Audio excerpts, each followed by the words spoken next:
morning to boot.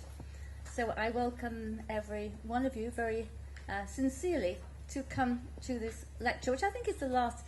Is it the last in the series? No, it's almost the last. I think there's one more this afternoon. Class show. So this is the last chance, really, to get this experience. And I know you won't be disappointed. I welcome every one of you to today's very special event. It's an open lecture, so we've got all sorts of people here. And it's the last major event in the Pulitzer Prize Winners Workshop, which is the fourth that we've had, the fourth annual workshop that we've had, and all have been very successful. As you know, the program was set up to bring to Hong Kong, for our students and for students from the mainland and for the public as well, the experience of American professionals coming from the United States with its long history of press freedom. And to do that, we have brought the best of the best, the Pulitzer Prize winners, the people who've won the highest accolade in journalism that they could possibly win. And I have to say today, the two people that we've got to talk to you are not just the best of the best, they're the very best. They're very well known, and they have tremendous careers. I'm sure you've read about them in the handbook. Just to introduce them very briefly, and they'll tell you more about themselves, our first speaker is Mr. Jim Hoagland, who has a career of decades at the Washington Post as a columnist, a very, very well-known national columnist, but also as a foreign correspondent who's been all over the world. And he's worked in Africa, the Middle East, even China, and Latin America? Not much. Never been to Latin America? No, I've been there, but not much. Okay. An amazing career. And today, he's not, he has won not just one Pulitzer Prize, but two Pulitzer Prizes. So I think you can say he's the very, very best of the very, very best. He won one in 1971 for a very important story, the anti-apartheid movement in South Africa, and the other one in 1991, that period of such huge world-changing events for covering the changes in the Soviet Union and the events leading up to the Gulf War, which were pretty much simultaneous. He will speak today about the work of a foreign correspondent and the role a foreign correspondent plays in journalism and in our lives. Our other distinguished speaker today is Professor Jackie Banatinsky, whose journalistic career has covered just all kinds of beats. I think she has the experience of almost every beat there is to have in your career as a journalist. She won her Pulitzer Prize in 1988 for feature writing, and now she's a professor at the famous Missouri School of Journalism. Today she's going to talk about the ethics of reporting and that very important thing that's so difficult to teach, how you deal with getting very close to the story, the problems you face when you are a reporter who's talking to sources and getting right in there. I hope we've got some people here in my class who saw the All the President's Men in class a few weeks ago. So without further ado, I'd like to call on Mr. Jim Hoagland to give his talk. Would you give him a hand? Thank you for that overly kind introduction, which I cannot possibly survive or even live up to. And thank you all for coming out on a rather challenging Saturday morning. You may have had other things in mind, and the fact that you're here demonstrates to me already that you've got the kind of commitment it takes to be a journalist.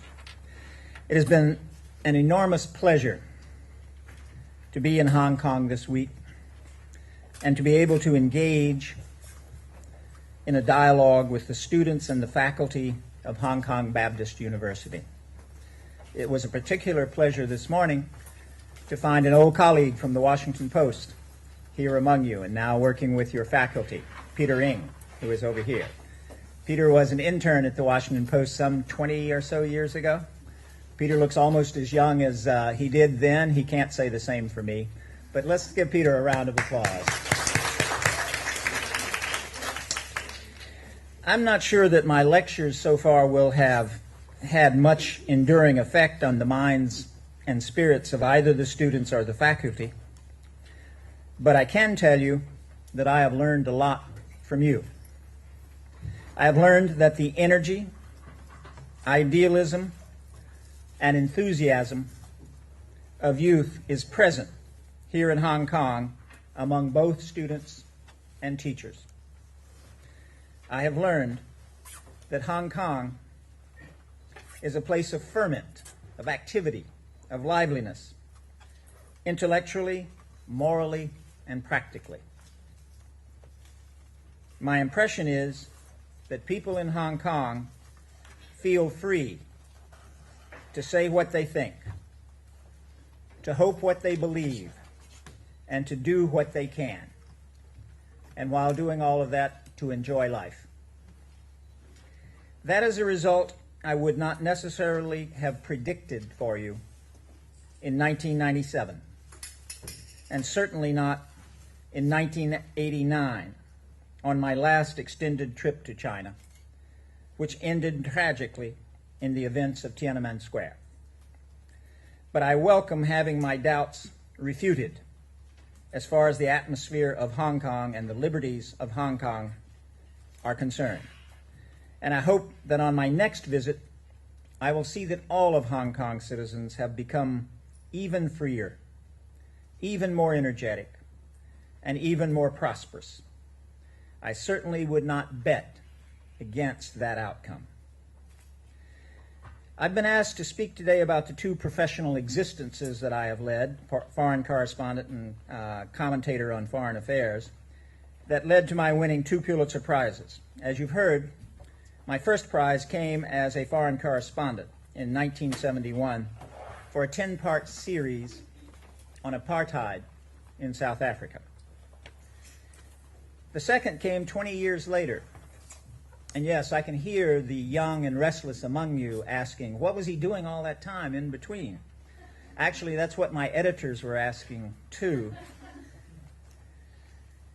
The one I was awarded in 1991 was for commentary that I wrote as a columnist for the Washington Post.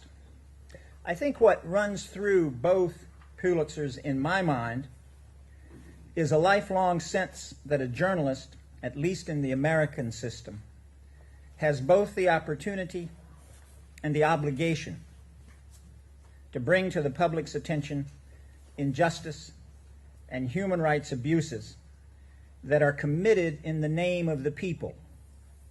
That is, they are committed, those abuses, by governments. And because of my own childhood in the segregated American South, I was especially sensitive to the injustices created by racial prejudice. The white people of my native South Carolina did not develop the extensive ideology of apartheid or the police state apparatus that I saw in South Africa. Nor did they use poison gas, as the Arab chauvinist and gangster Saddam Hussein did on Iraq's Kurdish minority. But my white kinsmen did imprison themselves in a suffocating system of institutional hatred that robbed them, as well as the state's black citizens, of dignity and of opportunity, two of the most important aspects of human life. I have fortunately lived long enough, and Lord, it's been long, to see the end of government-mandated segregation in a United States that 2 years ago elected its first president of color. And I have lived to see a South Africa where Nelson Mandela, the greatest leader that I have ever met, has been generous and magnanimous toward those who previously persecuted him. South Carolina and South Africa both taught me that enlightened political leadership can change events and can actually change people, can change deep-rooted negative instincts and prejudices. Mandela and Obama have shown the world that pursuing revenge and returning hatred with hatred are destructive wastes of time and energy. It is a lesson that is important for every person in the world, and perhaps most of all, it is a lesson for China, which has every right to feel it has endured humiliation at the hands of outsiders for more than 2 centuries, but which also has every interest in building its future on a genuine, hopeful cooperation and peaceful rise, rather than seeking revenge. The fact that I come from the American South has a great deal to do with my devoting my life to the journalism of foreign affairs. I grew up in a rural, poverty-stricken area that I was determined very early in my life to leave behind. Education was my only hope of a way out, and journalism was only one of 2 routes for people who wanted to leave in a professional sense. You either went into journalism to leave, or you went into the military to leave. After all, this was a way for me, choosing journalism, of continuing my education. Writing a story or a column, or editing someone else's work, is very much like what you do at a university in this sense. It is like taking an exam. You absorb a great amount of information, and then in time-limited and certainly space-limited for newspapers circumstances, you try to explain what it is you have learned and why it is important. That's what a journalist does almost every day of a career. That doesn't mean that we are educators. That does not mean that newspapers in particular, the world I know best and will speak about primarily here, educate the public. Our job is to inform the public rather than to educate, to present the public with enough information so it can make reasonable choices and informed choices about the things it wants its government to do, and indeed about the government itself, what government the people will have, what is the consent of the governed. So in leaving the South, I decided to really leave. I went to France on a fellowship and then stayed on to work for the New York Times in Paris. I explained to people when I spent the first 5 years after I finished school, after I finished university, living in France and Germany, I explained that it was like moving across the room to get a better look at a picture on a wall. In this case, I was moving across an ocean to get a better look at my country, to put it in a better perspective, to see how it compared to other countries, what its interaction and relationship with other countries was. And of course, we are all products, you, me, everyone in this room and beyond. We are all products of our own societies. Even though I've lived nearly 1/4 of my life overseas and spent more than 1/2 of my life professionally involved with foreign affairs, I view myself as quintessentially American, with all the strengths and all the weaknesses that that implies. I mention this because it is important to understand that I'm going to give you one American's view of journalism and how it works in my society. I think what I'm going to say does have relevance to what Chinese journalists can accomplish when they have the same opportunities. I don't know when that will be, but I get a sense from you, from the people I've met on this trip, that that day will come. In any event, this week has demonstrated to me that many of the students at this institution aspire to have the same freedoms and the same responsibilities. They go hand in hand. Responsibility comes with freedom. The same responsibilities and the same freedoms that we enjoy in the United States. This has been a great week for me. My friend George Shultz, who was Secretary of State in the United States, has said that the hardest thing to do in Washington is to remember what it was you wanted to do when you first came. Albert Camus put it another way.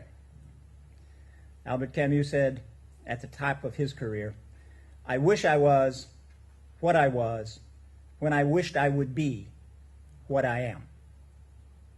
That's a little difficult, but it's something that I've always carried with me, the image of Camus, who won the Nobel Prize for Literature and who was a great newspaper editor during a war. But Albert Camus, wishing to be the young man that aspired to be what he had become. Given the choice, he would have preferred to again be the young man, for lots of reasons, I'm sure. Let me provide you with just one more quote that might help guide you through this discussion and some understanding of what I think I've tried to accomplish as a journalist, and where I might have succeeded and where I might have failed. In his recently published memoir entitled A Journey, former British Prime Minister Tony Blair defined well the central premise of humanitarian intervention and the school of thought that I follow in my writing, which I term liberal internationalism. To quote Tony Blair, "Ours are not Western values. They are the universal values of the human spirit." Unfortunately, that is probably believed less today than it was in 2003, when he first uttered those words in a speech to the U.S. Congress. He was telling Congress again, ours are not Western values. They are the universal values of the human spirit. How true that is or is not, and I would love to hear your views on that question when we come to the Q&A session, which will not be just Q&A, but also your opinions, your thoughts, your corrections to what I've said, if you feel so obliged. How true that great moral question is in our time is the great moral question. And you in Hong Kong will live to see how it is answered, and you in Hong Kong, in particular, will contribute to how the question of whether there are universal values, both in politics and in journalism and in all of life, how that is answered. Humanitarian intervention is a concept that my writing has attempted to clarify and to promote. It is the connective tissue for much of what I've tried to do in my career. You know, for the first 20 years or so, the Washington Post paid me to keep my opinions out of the newspaper. I was a reporter, first on the local staff, then the national staff, as a way of learning about the institution that I worked for, the newspaper and the company that I worked for. It was also a way of learning the quirks and habits of the editors that I was working for. The first bit of advice I would give any aspiring journalist is you should always, particularly at the beginning of your career, seek out an editor from whom you can learn. Spend a year or two, or as long as it takes, but hopefully no more than 2 years, to learn everything that that editor can give you, and then move on. So I went to Washington to work on the local staff in 1966. And Washington in those days was a black majority city that was ruled directly by Congress. That is, because it's the federal capital, there was no state authority. In those days, there were no elections. It was the committee chairmen, most of whom were old white Southerners, and who did not represent in any way the people they ruled. And I've seen that change too. Today, Washington has mayors, an elected city council, who are, possess differing talents and abilities and standards of honesty, that's for sure. But they are responsible today to the citizens who elect them.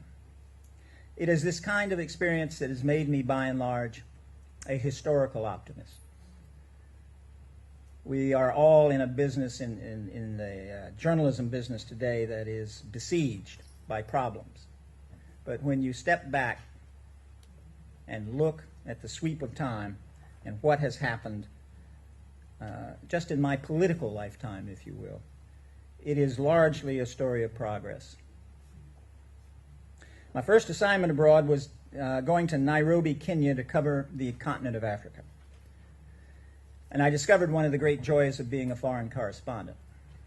That great joy was being 10,000 miles from the home office. Your happiness in your work, I believe, is directly related to how far you are from your home office. That is, if those are the right conditions for your personality. Foreign correspondent has to be a rather self-reliant person. And if they have a family, they have to depend on their children and their spouses to be rather self-reliant as well.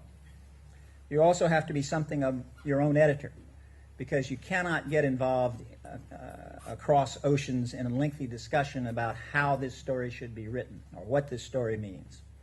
Frequently, you file your story hours before the editor is getting up and coming to the office and getting to see what you've written. So you need to get it right the first time. Most of all, you need to get it right. So, my first Pulitzer Prize for reporting that I did in South Africa in 1970 was something of a surprise. American journalists had great difficulty in getting visas from the apartheid regime at that time. They were going to have an election, that is the white community. There was about 4 million of them in a country of 20 million in those days. And all whites could vote, all adult whites could vote, and no blacks could vote. And they gave me a visa because they thought I would go and write about what a wonderful democratic exercise this election would be. I wrote very little about the election. I filled up notebooks with material about the practical and human consequences of this system of very mechanical racial segregation and prejudice. And I wrote a 10-part series that was powered by my own indignation.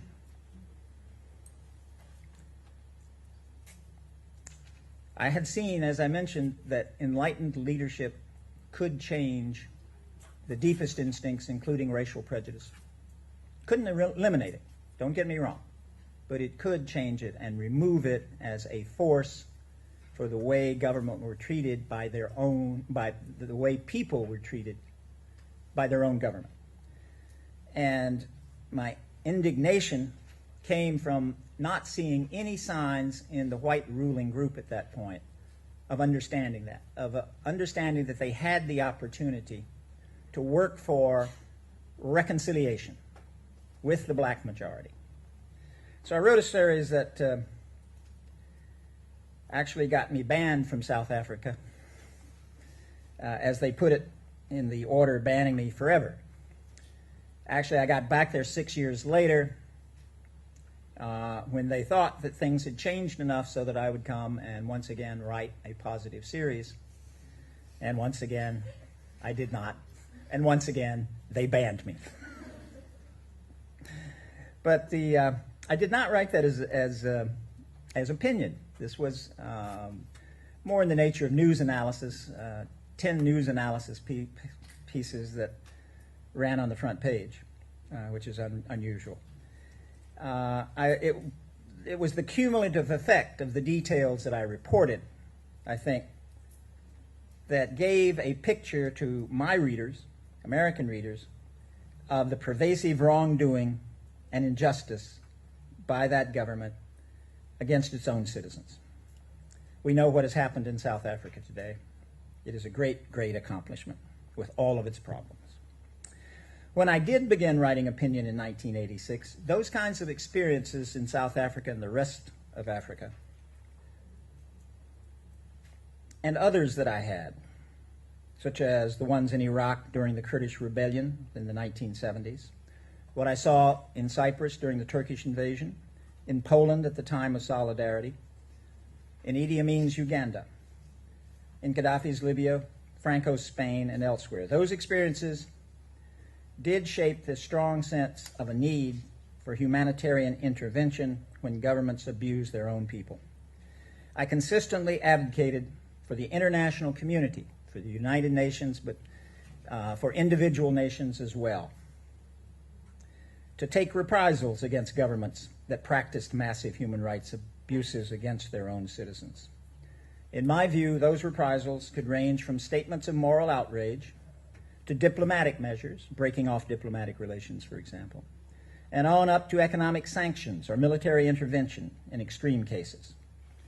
Those writings fed into the efforts to construct an international responsibility to protect that's known in shorthand as R, the numeral 2P.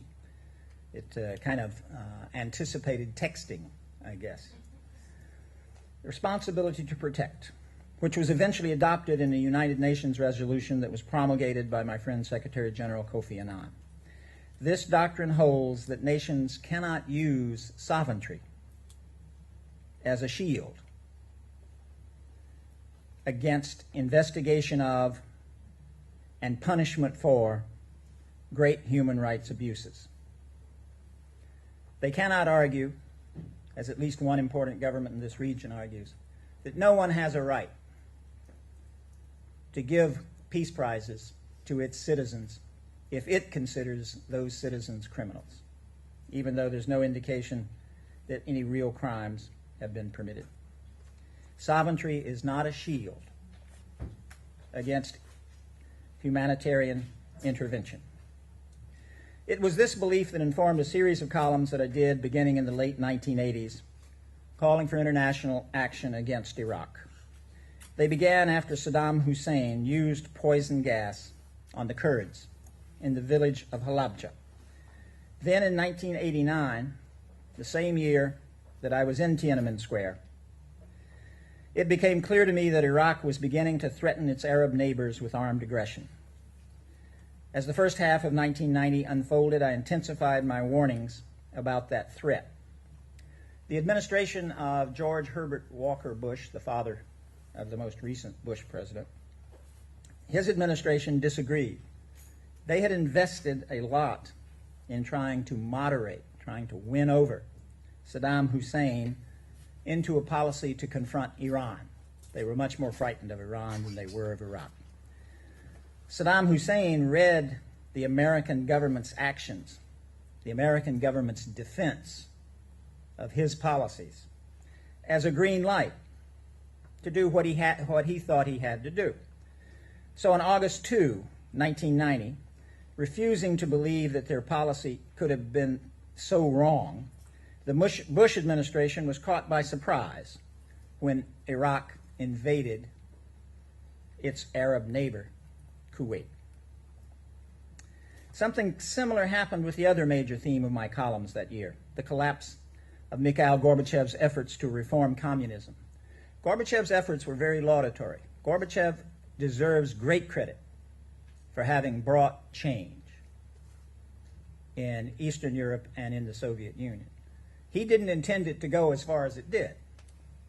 But the fact that he and Edward Shevardnadze, the then foreign minister who I knew quite well, did not ever contemplate sending Soviet troops to crush what essentially was a rebellion by the East German population, to bring the wall down. They did not ever contemplate sending troops, despite appeals from Erich Honecker. So they deserve great credit, but they brought about more than they could handle. Once again, George W.H. Bush was so invested in keeping the Soviet Union together because it was the known quantity. Better the devil you know than the one you don't. That was very much the Bush administration's philosophy. Once again, they were caught by surprise. Now, I would not want you to draw the lesson from what those two examples indicate, that columns do not make much difference with policymakers. After all, in this case, that administration continued to wear the blinkers, even as I wrote. But that's not the whole story. Columnists in Washington do have a certain kind of influence. We can help set the agenda by repeatedly bringing up a situation that the White House would prefer to handle quietly, out of the public view, not to have the public informed of or involved in. It's much simpler that way. By keeping this in the spotlight, the press, columnists, reporters can force the government to respond. Not force in the sense of physical force, obviously, but in terms of embarrassing the government.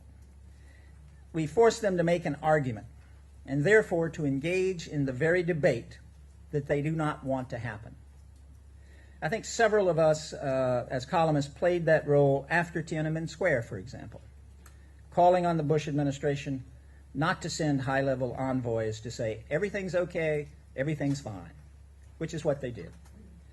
We couldn't prevent them from doing it, but we could make it clear to them that there was a price to be paid in public support, that the public had a right to be heard as well. We had a right to be heard. And that is the essential function of the press in the American system, is to bring accountability, to make the government accountable, not to us. Who are we? Ink-stained wretches, by and large. But to the people. We are a watchdog for the citizen. Now, we've entered a very different world today, both because of the changes in media and because of political changes. The noble cause of humanitarian intervention has been tarnished by the consequences of the 2003 invasion of Iraq and the problems encountered in Afghanistan. Even with modern precision weapons and vastly improved real-time intelligence gathering, military force remains a very blunt instrument to achieve much in the way of remaking fragile societies. And the results of economic sanctions can now be seen to be far more devastating than is perceived while they are in force. Certainly, I learned from the 2003 invasion of Iraq, which I supported, that the Iraqi society that I'd last seen in the early 1990s had been devastated by economic sanctions, which I also supported, so that the social glue in that society had been destroyed. And the social situation in Iraq was not one that would lead to an immediate formation of a democracy. I was surprised. What I realized is that over the years, as a columnist, I had developed a stake in the theory of humanitarian interventionism, much like the government had developed its theories and its stakes. Perhaps it counted that I felt I had a stake because I was also the target of reprisals by the Baghdad government, including having my apartment in Beirut broken into by the Iraqis, who left me a very clear message that if I continued to write about them, there would be more and more trouble. Now, it's relatively easy for an American journalist to talk about these things because we are more free from government pressures than any on earth. In many countries, journalism is a matter of life and death. What you write can risk imprisonment or death. One of the great thrills of my professional life has been to go to places like Poland during the darkest days of the Cold War and to find journalists there who had a way to get the message out. One of the ways was to talk to visiting correspondents and to visiting politicians. But they developed their own publications that sometimes were secret. You all know about the Samizdat in the Soviet Union. But that more often walked a very thin line, communicating a message, communicating news about what was going on in ways that the authorities either did not understand, fortunately, or were prepared to tolerate. Made the judgment, the authorities made the judgment, more trouble than worth to go after that particular publication for that particular thing. My admiration for these people who lived as if, that was their phrase, of Adam Michnik, for example, in Poland. I've got competition here. Thank you. My admiration for them is just enormous. One last point I'll make on this is that great newspapers depend on great owners. What a staff on a newspaper can do, what the editors are able to do, depends to a great extent on the standards and the values of the owners.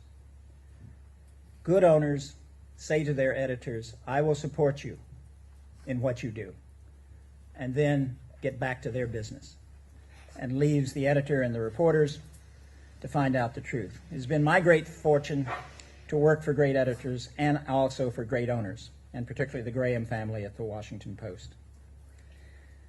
It will be interesting to see how countries that today have state media, state-controlled media, move to develop some form of private ownership that permits journalist in that society to do the kind of journalism that I feel all of you want to do. I'm going to wind up so we can have a little time for Q&A. That leaves out thoughts I had about the electronic intrusive media and the great problems, except to say simply this. You'd think that it's easier in the era of globalization, of instant communication and absorption of new information and misinformation over the internet, for people to understand each other, people in different societies to understand each other. But I'm not convinced that's true. As we have more contact with each other, as we bypass more direct contact, as we bypass the diplomats and the foreign correspondents and the commentators and other interpreters that we've relied on in the past, it is not necessarily true that we understand or that we like each other anymore.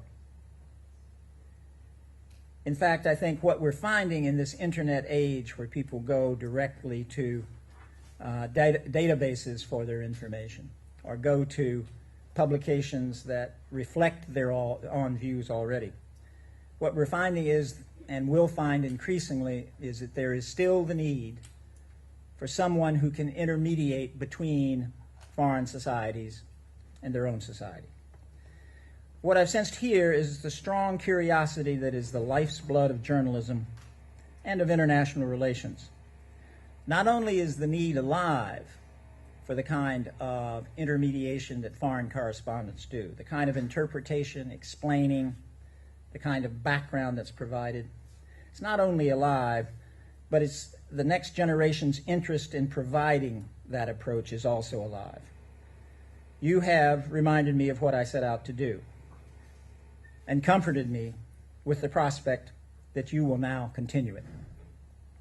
For that, I thank you most deeply and sincerely, students and faculty of Hong Kong Baptist University. Thank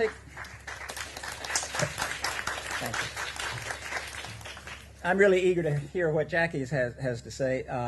We're going to both take some questions at the end and hear your opinions and hear your thoughts. If there are a couple of questions right now, specifically about the role of the foreign correspondent, the role of the foreign commentator, I'd be happy to take a crack at them. So I will count to 5 and we'll see if anybody raises their hand. 1, 2. Is that fair? I'll ask this because I was asked this by some students yesterday, and my experience overseas has been very limited, kind of parachuting in, but I'd be curious to know what your experience is. When you're working in countries where you don't have the core language and you're working through translators, how do you assure that you're getting to the authentic core of what people are saying? The best answer is to bring your own translator, even if, and this is almost always the case with a head of state or an important foreign official, they will have their own interpreter and insist on using that. If you can bring your own interpreter, then you can check later and get the exact quotations. If you're not able to do that, boy, one of the circumstances I remember, I did the first interview of a Western correspondent with the president of Angola in 1984, Dos Santos, and did the interview, wrote the story, and a few weeks later ran into the ambassador from Angola who said, our president is really not very pleased with you. And I said, why?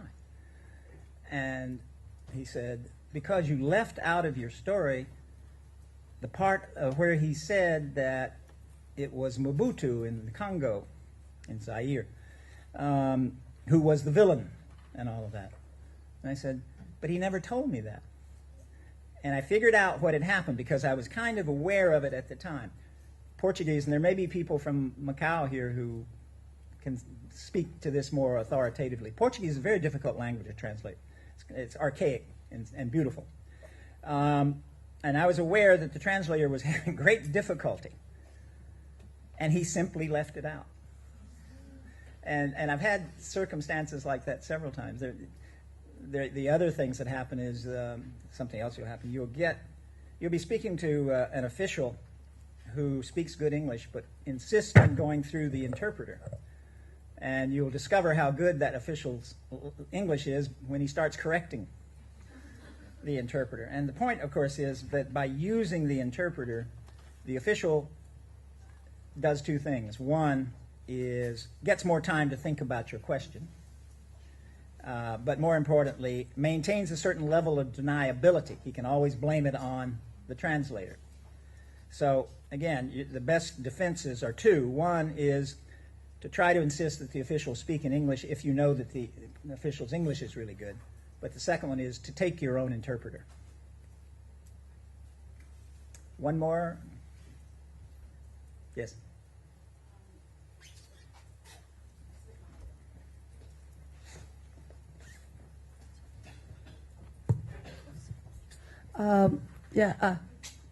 Is it true that those big media which can afford to send their own staff, overseas to have their staff overseas? Is it true that those media really prefer to send their own staff from the headquarters rather than hiring a local, to run the news stories for them? As a general, not fixer. Okay, I understand. Some foreign correspondent, once they arrive in a foreign country, they will hire a fixer. But what I mean is not the fixer, I understand. but the full-time journalist. Okay, a correspondent. Yep.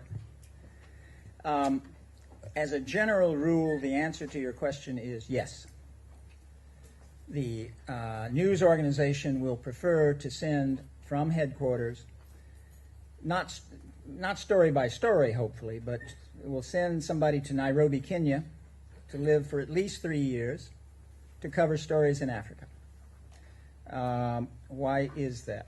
It's partly because of the reasons that I explained when I started talking about how I worked on the local staff and the national staff of the Washington Post to come to understand my newspaper, its standards, its rules, and a certain approach to journalism, to understand my community, so I could have a good picture of who my average reader is. So we think that in terms of explaining a foreign news story, a foreign event to our home audience, it is often better to have someone who has great familiarity, who understands the local community. Now, he or she also has to show an understanding of the foreign community they're covering. That's absolutely true. And there are individuals who are not Americans, who are not from the Home Office, who have a remarkable ability to understand our audience and do that. I've hired some of them. Also, you will find in any large foreign bureau, we depend not just on fixers. We depend on local correspondents. We hire local correspondents who occasionally will write stories directly for the paper, but more often are informing the Home Office sent correspondent of what's going on. So we greatly value not only the fixers, but also local journalists. But think about Africa as an example. If we hired a Kenyan who understood Kenyan politics better than I did at that time, I'm not sure that sending the Kenyan then to Nigeria, where he would have not as much